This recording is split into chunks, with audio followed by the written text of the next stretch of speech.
بسم اللہ الرحمن الرحیم اللہ کے نام سے شروع جو نہایت مہربان ہمیشہ رحم فرمانے والا ہے۔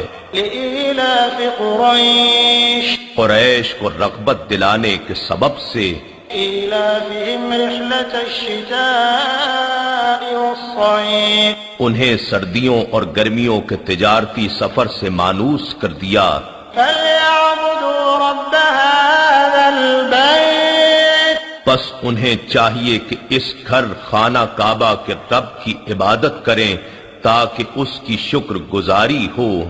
الَّذِي أَطْعَمَهُم مِّن جُوعٍ وَآمَنَهُم مِّنْ خَوْفٍ جس نے انہیں بھوک یعنی فقر و فاقہ کے حالات میں کھانا دیا یعنی رزق فراہم کیا، اور دشمنوں کے خوف سے امن بخشا یعنی محفوظ و مامون زندگی سے نوازا۔